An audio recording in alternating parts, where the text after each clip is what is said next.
주님의 부르심에 응답하여 예배 자리 가운데 나오신 여러분들을 진심으로 축복하고 환영합니다.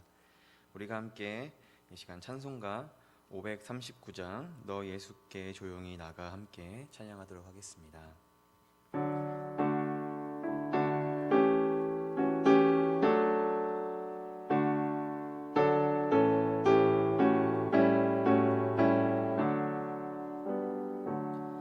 너 예수께 조용히 나가 내 모든 짐 내려놓고 주 십자가 사랑을 믿어 죄 사함을 너 받으라. 주 예수께 조용히 나가 내 마음을 쏟아놓으라. 늘은 미리 보시는 주님 그 은혜를 베푸시리. 주 예수의 은혜를 입어 내 슬픔이 없어지리. 내 이웃을 늘 사랑하여 너 받은 것 거저주라. 주 예수께 조용히 나가 내 마음을 쏟아놓으라. 늘은 미리 보시는 주님 그 은혜를 베푸시리. 주 예수를 친구로 삼아 늘 내 옆에 모시어라. 그 영원한 생명샘물에 내 마른 목 죽이어라. 주 예수께 조용히 나가 내 마음을 쏟아놓으라. 늘은 미리 보시는 주님 그 은혜를 베푸시리. 너 주님과 사귀어 살면 새 생명이 넘치리라. 주 예수를 찾는 이 앞에 참 밝은 빛 비추어라. 주 예수께 조용히 나가 내 마음을 쏟아놓으라. 늘은 미리 보시는 주님 그 은혜를 베푸시리. 아멘. 다음으로 찬송가 323장 부름받아 나선 이 몸 함께 찬양하도록 하겠습니다. 찬송가 323장 부름받아 나선 이 몸 함께 찬양하겠습니다.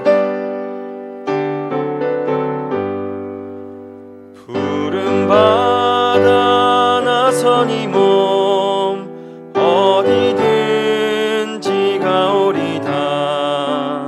괴로우나 즐거우나 주만 따라가오리니 어느 누가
사랑과 은혜가 풍성하신 아버지 하나님 감사합니다. 주님의 자비하심으로 우리를 구원하시고 그것도 감사한데 이 자리 가운데 나와 함께 예배할 수 있게 하시니 감사합니다. 주님, 우리 성도님들 한 주간을 살아가면서 주님 앞에 괴롭고 힘들었던 모든 것들 가지고 이 자리 가운데 나와왔습니다. 주님, 기도할 때에 이 모든 것들이 다 하나님 뜻대로 이루어지게 하시고 또 오늘 말씀을 통하여 또 남은 한 주간을 잘 살아갈 수 있도록 주님 힘과 능력을 허락하여 주시옵소서. 주님, 부족한 자가 이 단 위에 섰습니다. 부족한 모든 것들은 십자가 뒤에 다 가리우시고 오직 하나님의 말씀만이 선포될 수 있게 하여 주시옵소서. 사랑합니다. 주님, 이 모든 말씀 예수님의 이름으로 기도드립니다. 아멘.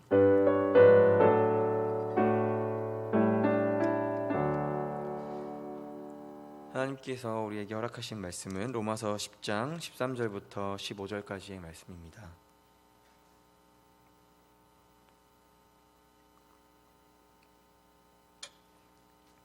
로마서 10장 13절부터 15절까지의 말씀, 짧으니까요 저와 여러분이 함께 봉독해 올리도록 하겠습니다. 로마서 10장 13절부터 15절까지의 말씀입니다.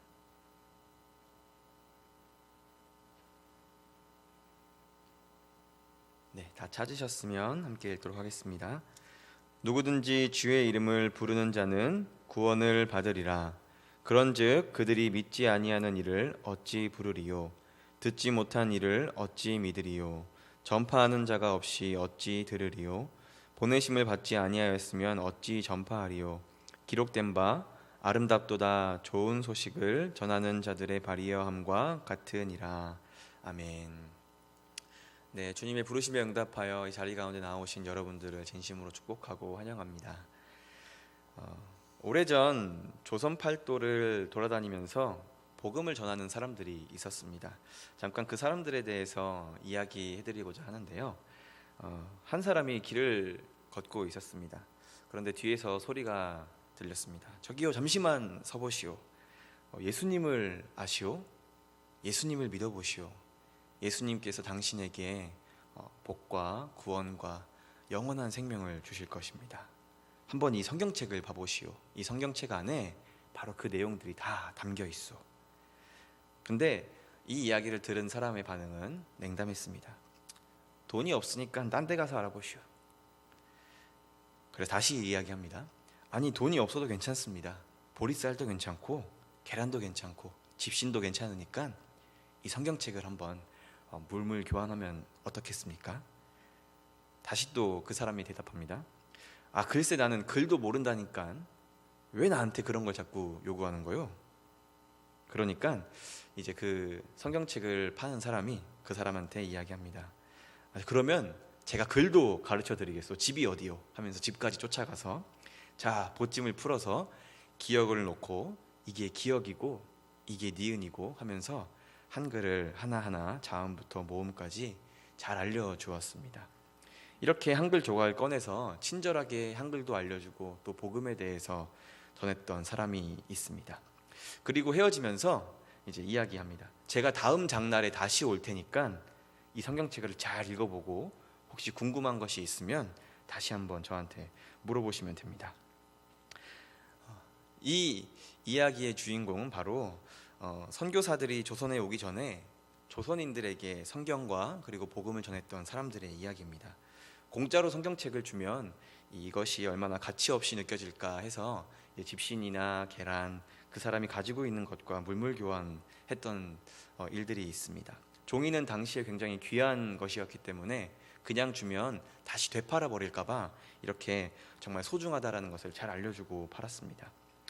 이들은 전국 팔도를 돌아다니면서 전도 생활을 펼쳤고 또 한국교회의 숨은 영웅들입니다.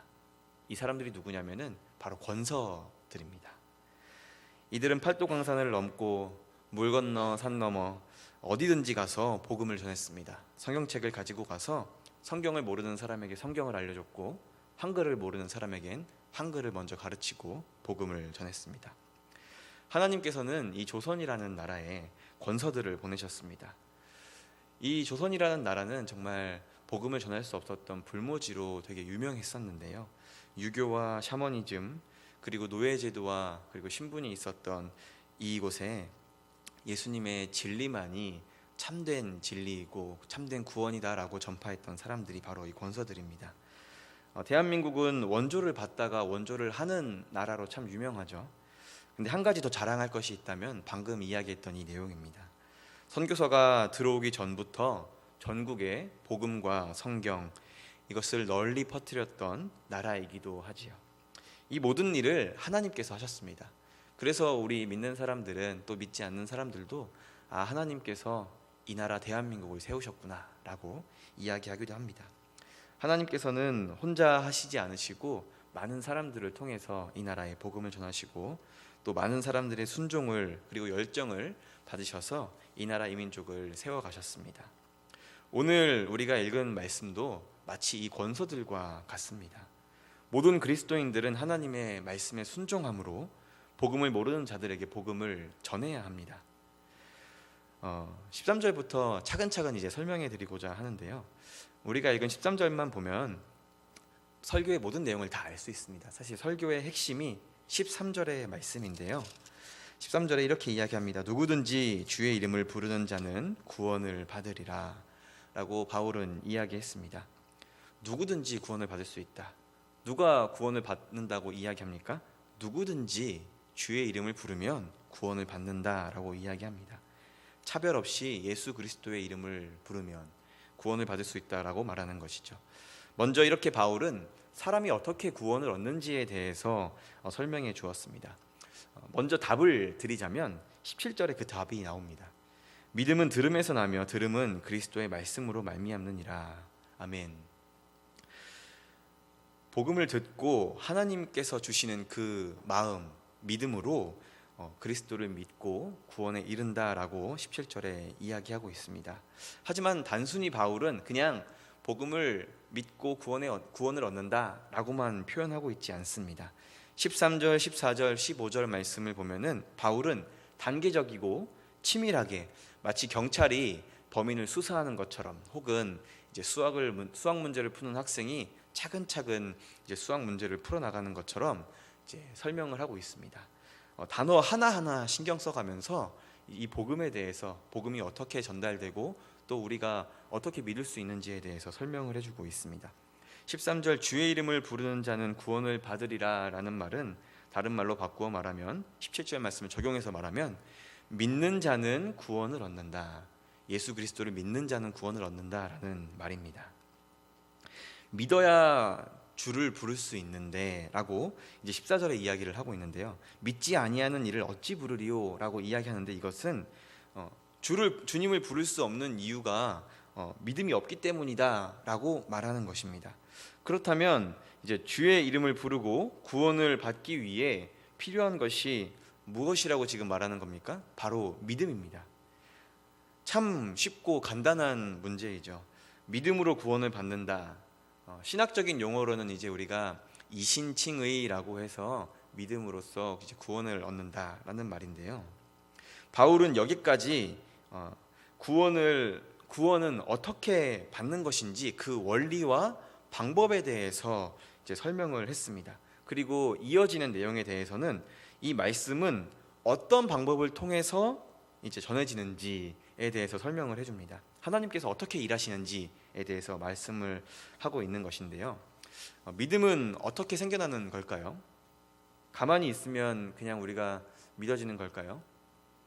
그냥 교회 나와봐, 묻지도 따지지 말고 교회에 나와봐 하면은 우리가 믿을 수 있는 걸까요? 물론 정말 드문 경우에 이런 말도 하지 않아도 교회에 나오는 사람들도 있고 믿는 사람들도 있습니다.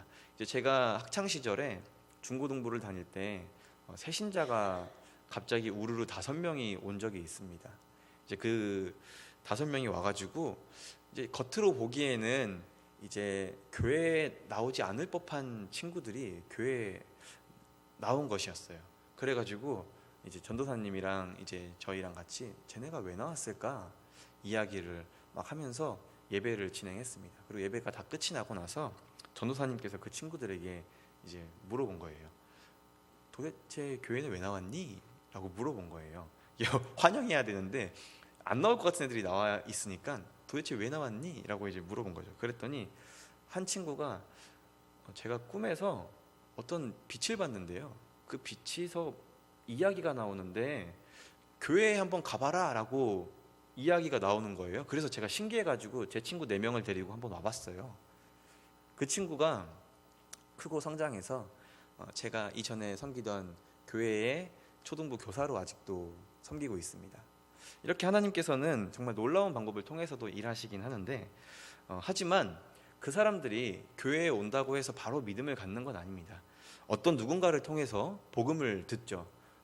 가령 설교 말씀을 통해서 예수님에 대해서 듣고 복음을 듣기도 합니다. 그러니까 복음은 누군가를 통해서 들어야만 이제 믿을 수 있다라는 것이죠. 믿음에 대해서 듣지 못했기 때문에 믿을 수 없다라고 지금 바울이 이야기하는 것입니다. 그리고 그 주님을 믿는 믿음, 즉 그 복음을 전할 자가 필요하다고 이어서 말씀해주고 있습니다.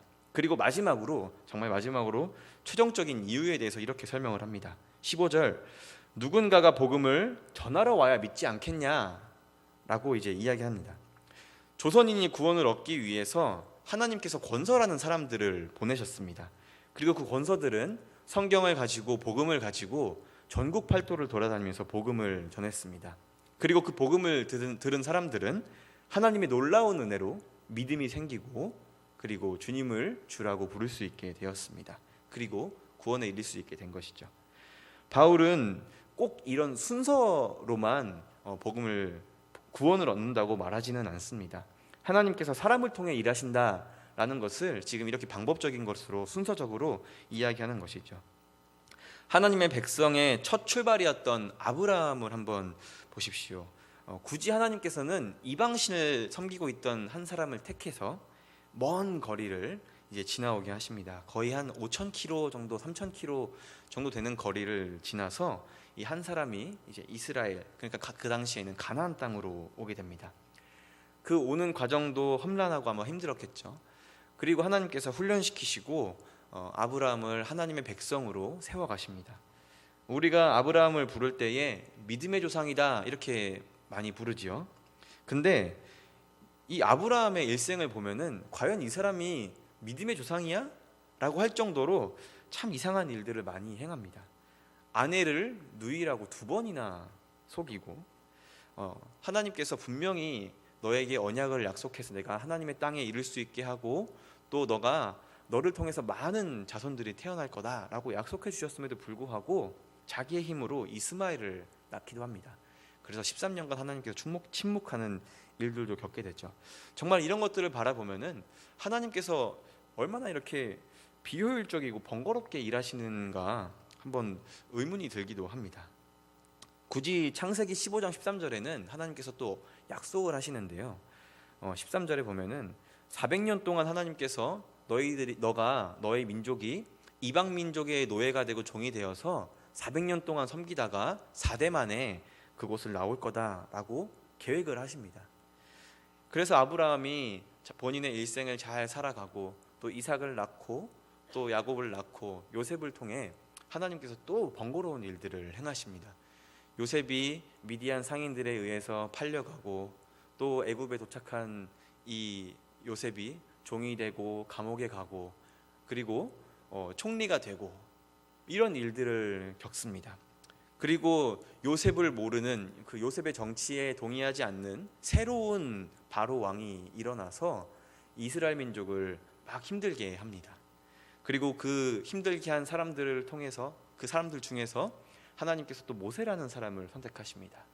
모세는 또 이제 태어나서 40년 동안 이제 이집트의 왕자로 자라납니다. 여러 가지 많은 교육을 받고 훈련을 받고 이제 이때쯤 부르시면 좋지 않을까라고 생각을 했는데 이제 모세가 또 이제 사람을 죽이고 또 쫓겨나서 미디안 광야로 쫓겨나게 됩니다.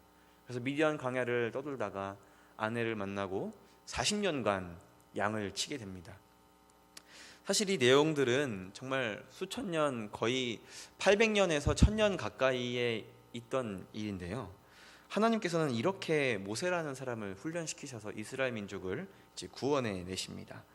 그냥 하나님을 바라보면 천지를 창조하신 분인데 왜 굳이 이렇게 번거롭게 일을 하실까라는 생각이 들기도 합니다. 예수님께서 제자를 삼으신 것을 보아도 마찬가지입니다. 예수님께서는 이미 수천 명을 먹이시고 앉은 병이를 일으키시고 죽은 자도 살리실 만큼 엄청난 기적을 일으키신 분이죠. 근데 굳이 제자들을 부르셔서 그리고 그 제자들에게 권세와 능력을 주시고 파송을 하십니다. 왜 이렇게 번거로운 일을 하셨을까요? 그냥 예수님께서 다 믿어라. 아니 예수님께서 이 땅에 오시지 않으셔도 하나님께서 그냥 내가 너희를 다 구원할게 해서 구원하시면 되는 문제인데 왜 이렇게 번거롭게 일을 하실까라는 생각을 해보게 됩니다. 그런데 이게 바로 하나님께서 일하시는 방법입니다. 하나님께서는 항상 사람을 통해서 일하십니다. 저와 여러분을 바라보아도 저만 보아도 알 수 있는 게 뭐냐면 참 흠 많고 연약한 사람을 왜 하나님께서 부르셔서 이 교회를 그리고 한 부서를 맡기셔서 하나님 사역을 하게 하실까 이런 생각을 하게 합니다. 그렇다면 아무나 가서 복음을 전할 수 있는 것일까 또 생각을 해보게 될 수 있죠. 하나님께서는 먼저 믿는 자들을 부르십니다. 그리고 교회 안에서 훈련시키시고 복음을 전달할 수 있는 사람으로 이제 세우시고 보내십니다. 하나님께서는 구약 성경에서도 신약 성경에서도 그리고 지금을 현대를 살아가는 우리에게도 그리고 앞으로를 살아갈 미래의 그 사람들에게도 이야기하십니다. 내가 너희를 통해 일을 할 거야 라고 말이죠. 이렇게 우리는 말씀을 통해서 구원은 어떻게 받는 것이며 그리고 그 구원을 위해서 하나님께서 사람을 통해 일하신다라는 것을 알았습니다. 그렇다면 저에게 그리고 여러분들에게 다시 한번 물어보겠습니다. 우리는 주님의 제자로 복음을 전달할 수 있는 그 복음 전달자로 부름받은 사람들입니까? 다 그렇다고 이야기하시겠죠? 네, 맞습니다. 우리는 모두 주님께 부르심을 받은 자들입니다. 사도행전 1장 8절에 보면 이제 이렇게 이야기하고 있습니다. 오직 성령이 너희에게 임하시면 너희가 권능을 받고 예루살렘과 온 유대와 사마리아와 땅끝까지 이르러 내 증인이 되리라. 아멘.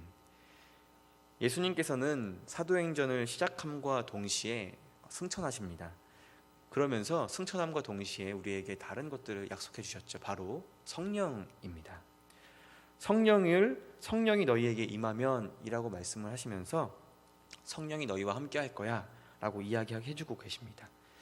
신자들의 이제 구원의 서정에 대해서 가장 중요한 것이 무엇이냐, 굳이 한 가지만 뽑아봐라 라고 이야기한다면 바로 그리스도와의 연합일 것입니다. 그리스도와의 연합, 이 말은 이미 성령이 우리 안에 임했다라는 말입니다. 그러므로 주님과 연합한 우리, 예수님과 하나가 된 우리가 전 인격적으로 지, 정, 의 모든 힘을 다하여 주님을 섬겨야 한다, 주님을 섬길 수 있다라고 이야기하는 것입니다. 여기서 증인이라는 말은 마르티스라는 단어인데요. 증인, 증언과 함께 사용되는 뜻이 뭐냐면 순교자라는 뜻입니다. 그러니까 우리가 이미 성령을 받은 사람으로서 그리스도와 이미 연합한 사람들로서 순교자와 같은 마음으로 이 세상을 살아가야 한다라는 것입니다. 순교자와 같은 마음으로 목숨을 다해 복음을 전하는 사람이 되어야 한다라고 이야기하는 것입니다. 초대교회의 성도들도 그리고 과거 우리 조선에 있었던 그 권서들도 이러한 마음으로 복음을 전하는 사람들이었습니다. 예수님께서는 마태복음 28장 18절부터 20절 말씀에 이렇게 이야기해주고 있습니다. 너희는 가서 모든 민족을 제자로 삼아 아버지와 아들과 성령의 이름으로 세례를 베풀고 내가 너희에게 분부한 모든 것을 가르쳐 지키게 하라. 아멘. 예수님께서 우리에게 가장 중요한 명령을 주셨습니다. 이 일은 특별하지만 특별히 지정된 사람만 하라라는 것은 아닙니다. 목사나 전도사, 선교사만 해야 하는 일이 아닙니다. 여기 나와 있는 너희라는 말은 맨 앞에 너희는 이렇게 나와 있죠. 너희라는 말은 로마서 10장 1절에 나와 있는 형제들아 라는 말과 같은 말입니다. 그러니까 모든 그리스도인들을 향해서 이야기하고 있는 것입니다. 바울이 이야기했던 누구든지는 바로 우리 모든 믿는 자에게 해당되는 말입니다. 복음을 전하는 것은 이미 복음을 듣고 성령과 동행하는, 그러니까 그리스도와 이미 연합된 우리가 해야 할 일이다 라고 말해주고 있는 것입니다. 그리스도의 복음 명령, 즉 지상대 명령을 목숨 다해 지켜야 한다 라고 지금 예수님께서 말씀해주고 계십니다. 그렇다면 어떻게 해야 할까요? 꼭 어느 선교지에 나아가서 저렇게 오지에 나아가서 우리가 복음을 전해야만 할까요? 그렇지 않습니다. 우리는 우리의 삶을 통해서 복음을 전할 수 있습니다. 복음을 전하는 방법은 아마 다양한 방법들이 있겠죠. 먼저 가장 좋은 방법은 우리 주변에 있는 사람들에게 복음을 전하는 것입니다. 지금은 비록 좀 많은 상황들이 어렵지만 그럼에도 불구하고 우리는 복음을 전할 수 있습니다. 우리가 많은 사람들에게, 우리 주변에 있는 사람들에게 다가가서 예수님 믿으세요 라고 꼭 하지 않아도 먼저 우리의 삶을 통해서, 우리의 모습을 통해서 그렇게 할 수 있습니다. 신자들 간에 혹은 신자와 믿지 않는 사람들 간에 충분히 할 수 있는 일입니다. 우리의 모습을 통해서 예수님을 섬기는 제자들은 이렇게 살아가는 거야, 기독교인들은 이렇게 살아가는 거야 하면서 모습으로 보여주는 겁니다. 근데 이런 모습이 없다면 사람들은 아마 우리를 향해서 콧방귀 낄 겁니다. 우리가 그리스도인처럼 살아가지 않는다면 복음을 전할 때 상대방은 오히려 비웃겠죠. 아, 저게 믿는 사람들의 삶이구나, 나는 안 다녀야지 라고 할지도 모릅니다. 사랑하는 여러분, 성령이 임한, 이미 그리스도와 연합한 여러분, 우리는 세상 사람들과 구별되어야 합니다. 좀 달라야 합니다. 해야 할 일을 남들에게 넘기고 인색하고 항상 우울해 있고 매사에 짜증 섞인 말투로 대화하고 이야기한다면 우리가 예수님에 대해서 전했을 때 누가 믿을 수 있을까요?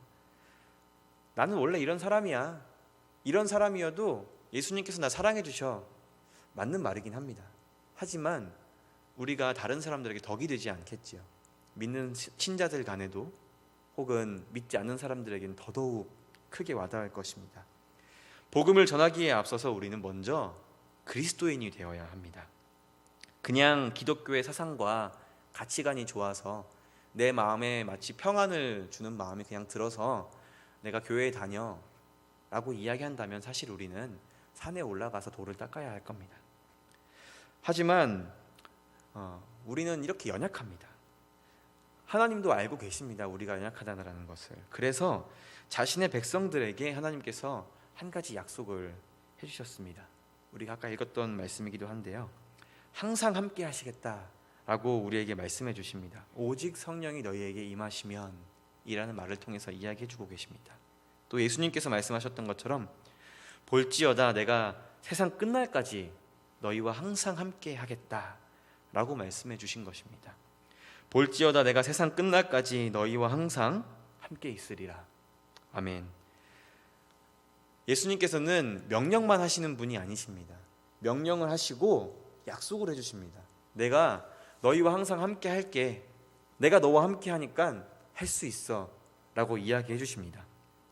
성령이 너희에게 임한다라는 것은 임마누엘의 하나님을 이야기하고 있는 것입니다. 명령만 있고 함께 하지 않는 그런 하나님이 아니라 그냥 명령만 하시고 어디 한번 잘해봐 지켜보시는 하나님이 아니시라, 명령을 하시고 그래 너가 잘할 수 있도록 내가 너와 함께 할게 말씀해 주시는 분이 바로 우리 하나님이십니다. 아브라함을 부르신 하나님께서는 내가 너와 함께 하겠다, 너와 영원히 함께 하겠다, 너희의 자손들과 영원히 함께 하겠다라고 약속해 주셨습니다. 모세에게도 찾아가셔서 바로 앞에서도, 너가 홍해 앞에서도 내가 너와 함께 하겠다라고 이야기해 주시는 분이 바로 우리 하나님이십니다. 예수님께서 제자들을 보내시는 것도 그냥 보내시지 않습니다. 예수님께서 행하셨던 모든 능력과 권세를 위임하시고 제자들에게 자 이제 가라 라고 말씀해 주십니다. 이와 같이 하나님께서는 우리와 함께하고 계십니다. 지금도 여러분과 저와 항상 함께 하시는 분이 우리 하나님이십니다. 우리는 임마누엘의 하나님께서 함께 하시기 때문에 복음을 전할 수 있습니다. 그리스도인의 모습을 보여줄 수 있습니다. 마지막으로 바울은 이렇게 이야기하고 있습니다. 15절 마지막 말씀인데요. 기록된 바 아름답도다 좋은 소식을 전하는 자들의 발이여 함과 같으니라, 이렇게 이야기해주고 있습니다. 여기서 아름답도다라는 말은 다르게 해석할 수 있습니다. 어떻게 해석할 수 있냐면 시기적절하다라는 말로 해석할 수 있습니다. 그러니까 시기적절하다, 복음을 전하기에 좋은 발이여, 이렇게 이야기하는 것과 같습니다. 그러니까 무슨 말이냐면 언제나 어디서나 복음을 전하기에 시기적절하다라고 하나님께서, 예수님께서 우리에게 말씀해 주시는 것입니다. 우리의 삶을 통해 주님을 나타내는 것, 바로 그것이 지금 바울이 이야기하고 있는 바입니다. 그리고 우리의 모습을 통해서 매일매일 우리가 예수님을 나타내고 주를 나타내고, 그리고 때가 돼서 좀 더 시기가 적절해지면 우리의 입으로 믿지 않는 사람들에게 복음을 전해야 합니다. 제가 10년 전에 이제 있었던 일인데요. 제가 10년 전에 선교를 가려다가 사실 군대에 간 적이 있습니다. 집안 사정에 의해서 이제 군입대를 해야 해서 군대에 간 적이 있었는데, 이제 선교를 가야지라는 마음을 가지고 있었으니까 이제 복음에 대한 열정을 가지고 있었겠죠. 그래서 오늘 아까 서론에 이야기했던 권서들과 같은 마음으로 군대에 갔습니다. 그래서 내가 한번 군대에 가서 믿지 않는 사람들에게 복음을 전해봐야겠다라는 마음으로 군대를 간 적이 있습니다.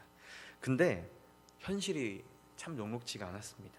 처음 이제 군대 자대 배치를 받아서 갔는데 교회에 가야 돼가지고 이제 주일 근무를 빼달라고 제가 이야기를 한 적이 있습니다. 그래가지고 그때부터 찍혀서 저 예수쟁이는 안 된다라고 하면서 엄청 비난을 받고, 심지어 구타를 받기도 하고 부모님의 욕을 들으면서 정말 참을 수 없는 모욕들도 많이 들었습니다. 근데 그렇게 힘들고 고난이 있던 중에도 생각나는 것이 있었는데, 무엇이냐면은 저 사람들이 나를 통해서 예수님을 보겠구나. 왜냐면은 거기에 믿는 사람이 한 사람도 없었거든요. 그래가지고 주일이 되면은 저 혼자만 이렇게 차를 타고 이제 좀 밖에 있는 교회를 다니곤 했습니다.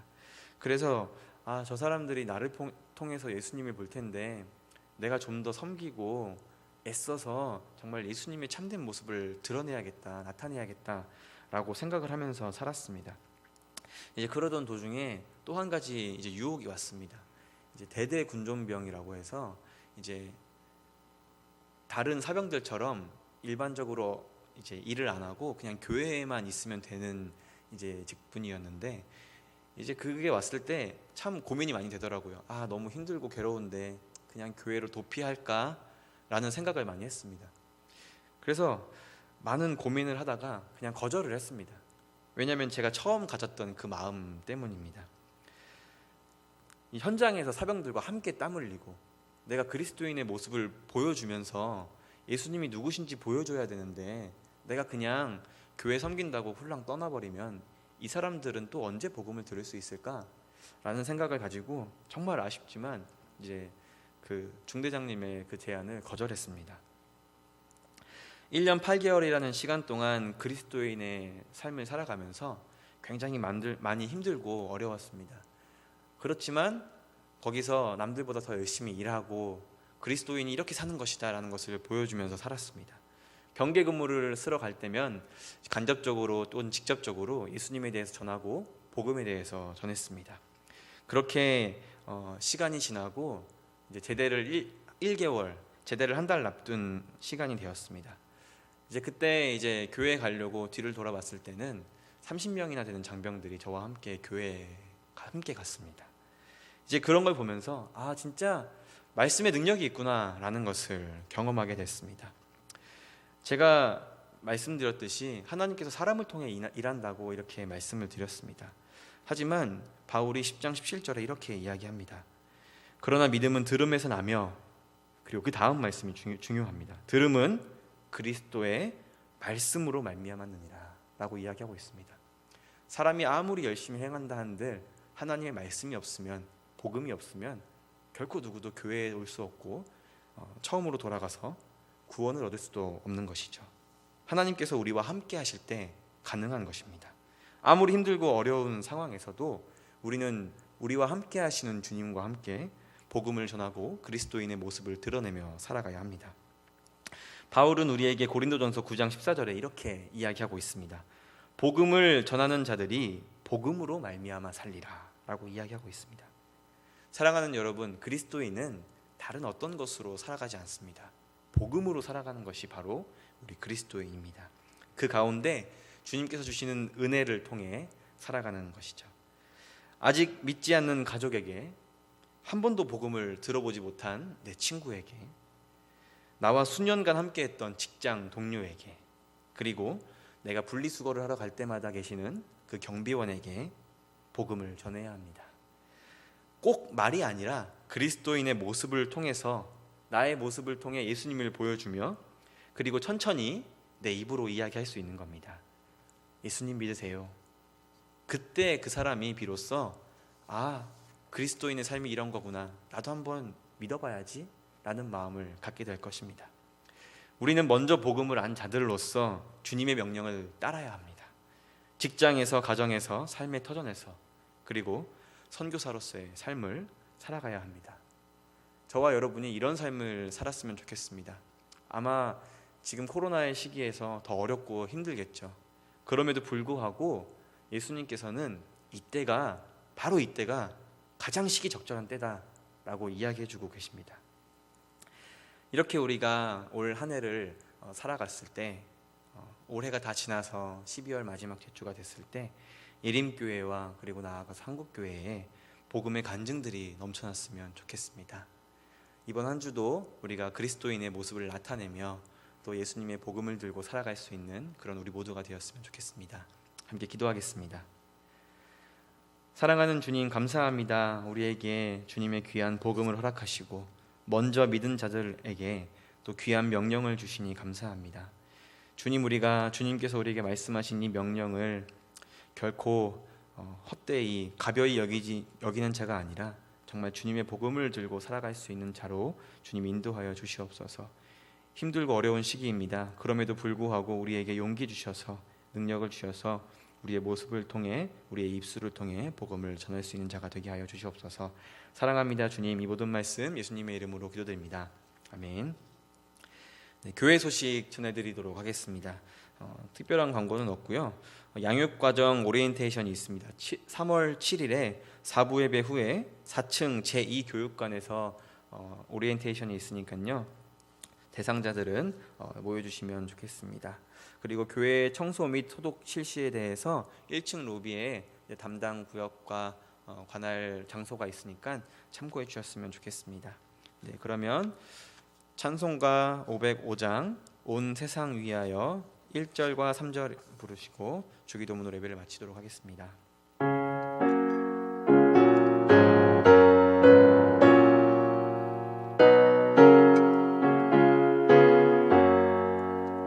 온 세상 위하여 나 복음 전하리.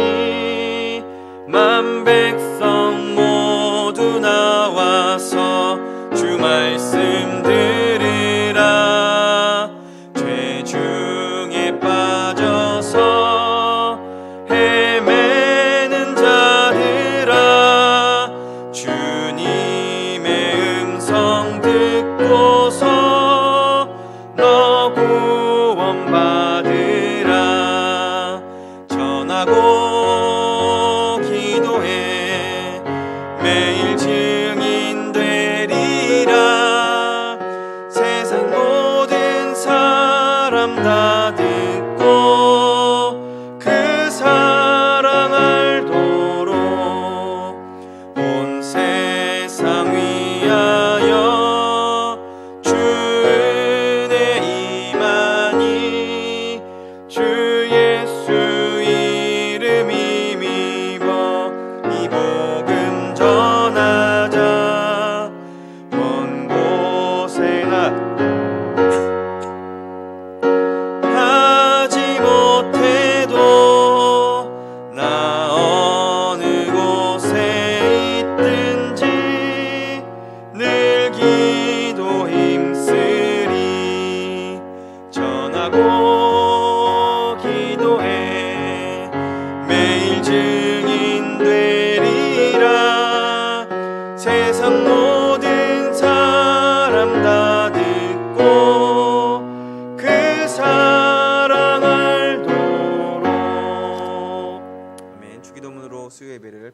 기도하겠습니다.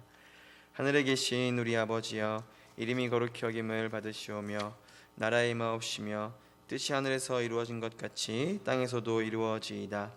오늘날 우리에게 일용할 양식을 주옵시고 우리가 우리에게 죄지은 자를 사하여 준 것 같이 우리 죄를 사하여 주옵시고 우리를 시험에 들게 하지 마옵시고 다만 악에서 구하옵소서. 대개 나라와 권세와 영광이 아버지께 영원히 있사옵나이다. 아멘.